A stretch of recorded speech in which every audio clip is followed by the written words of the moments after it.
In this segment, Chef Peterson will prepare a standard pastry cream filling, which will yield 3½ pints. Ingredients are 4 ounces cake flour, 12 ounces granulated sugar, 1 quart milk, 8 ounces egg yolks, 1 vanilla bean split, and 2 ounces unsalted butter. The pastry cream consists of milk, heavy cream, egg yolks, sugar, and cornstarch. We're going to start out by putting the cream and the milk in the saucepan. And what we're going to do, we're going to add a majority of the sugar. I like to reserve a little bit of the sugar. Reason being that when you mix the slurry with the cornstarch and the yolk, the sugar helps break up the cornstarch so there's no more lumps in the slurry as you need it for the pastry cream. Stir up your mixture just a little bit so that there's no sugar on the bottom of the pan without any liquid on it. And go ahead and just stick that on the stove to get going. While this is getting hot, I'm going to go ahead and mix the slurry. I'll mix the slurry by putting in the yolks first.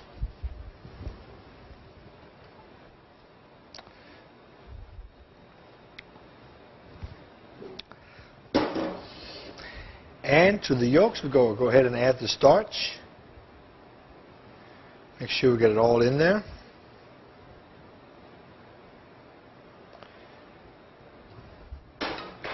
And then the sugar. Now this we need to stir up with a wire whip to make sure that it's really smooth.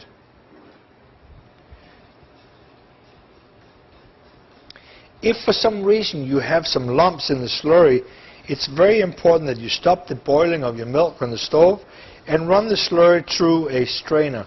You cannot have any cornstarch lump in this mixture. If you do, it'll be very unattractive and unpalatable. This time you can see I have a very nice smooth slurry.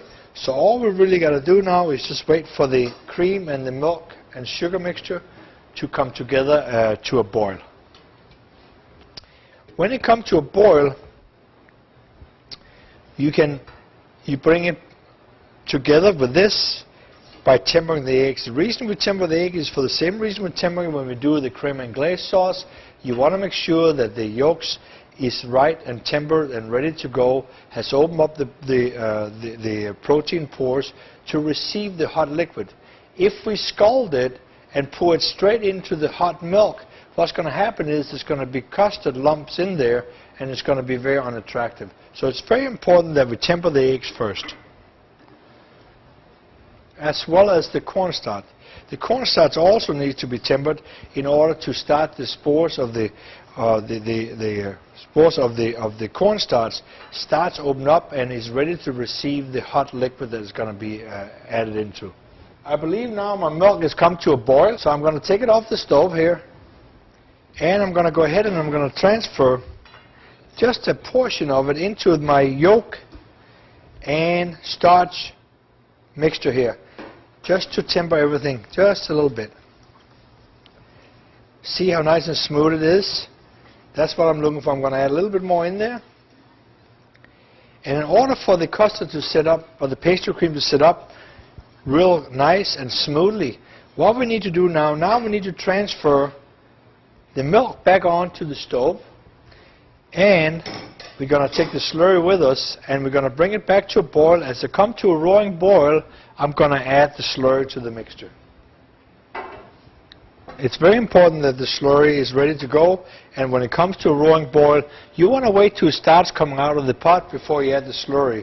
If you don't do that, the cornstarch and the yolk is not going to set up properly, and it's going to take longer to cook. If you cook it too long in the pot itself, it's going to scorch in the bottom of the pot. So what you're doing, you're trying to prevent it from scorching the bottom of the pot. I now have a roaring boil, and I'm going to be just about ready to put it in. I like to wait till it starts coming out of the pot, so you don't want to wait too long either. You're gonna run it over. So here we go.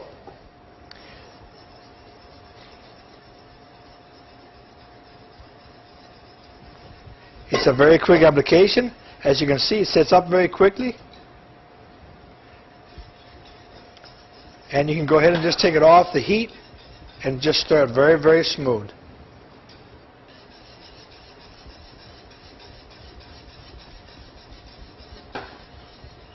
Back on the heat. You want to make sure that it bubbles just a couple of times. If it don't bubble, you may not have all the cornstarch molecules open up and all the starch have to be absorbed. I'm sure that my custard is proper. See how it bubbles like that? And there has been no scorching of the custard.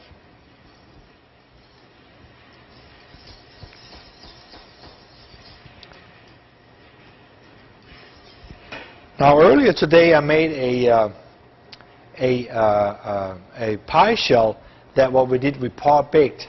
Now this pie shell here we're going to fill with the custard to make a nice custard pie, and I'm going to show you a little trick where you have a nice combination of custard pie where it's easier to decorate. What I'm going to do, I'm going to take a little bit of the warm custard and put in here and spread it out nice and even.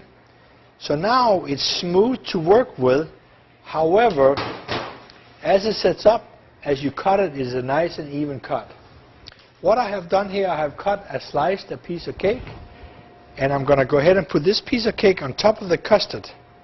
What this does, the custard will soak into the cake and have a nice barrier between the custard and the cream that's going to go on top. As the cream go on top, it won't slide off the custard. It will actually just stick to the cake, and you also give it a nice extra flavor.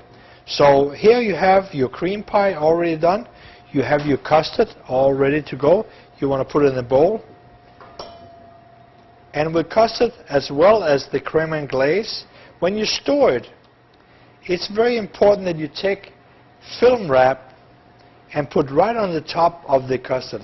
If you take a look at the pan, because of the technique we used, it did not scorch the bottom of the pan. Okay?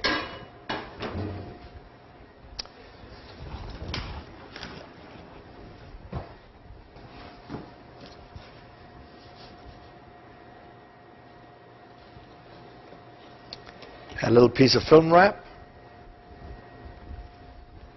It's going to ensure that it does not create a skin on top of the pastry cream, so that when we work in it, there's going to be an unattractive skin in our pastry cream. So now you can see it's all covered, and any heat that will escape through the plastic wrap, and there will be no condensation created in the custard. So nice and smooth pastry cream. Here we have our custard pie that we made earlier.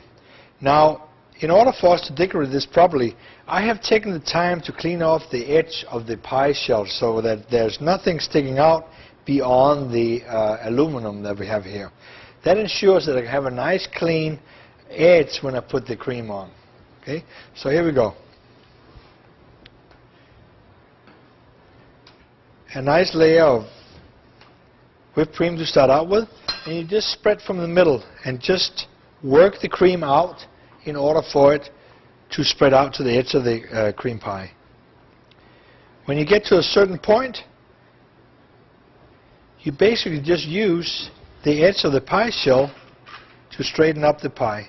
Make sure you got the cream all the way out. One more time. Nice even on the top. And then you just basically use the edge of the pie tin to create a nice even cream pie. Then very smoothly you take it, a little at a time. Make sure you clean off your spatula every time you've done this. Otherwise, there will be a little bit of a unevenness on the edge of the pie. Keep doing that till you have a nice even top of the cream pie. Make it nice and smooth. Clean off your turntable, and you have a nice pie. Now we're going to divide the pie up in 8 pieces, like so. And being that it's a vanilla custard pie, I have some vanilla wafers that I have crushed up here. I'm going to put on the side, but before I do that, I want to put a little nice rosette. So straight up and down when you do your rosette.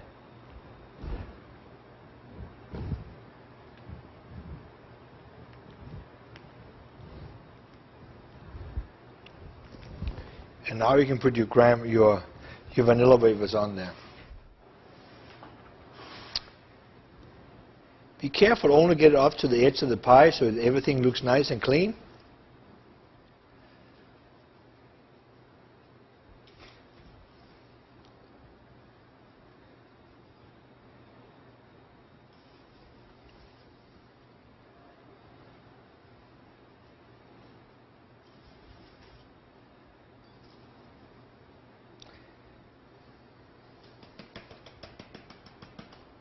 Make sure the excess is off. Just a little bit of crumbs in the middle. And you have a very nice cream pie.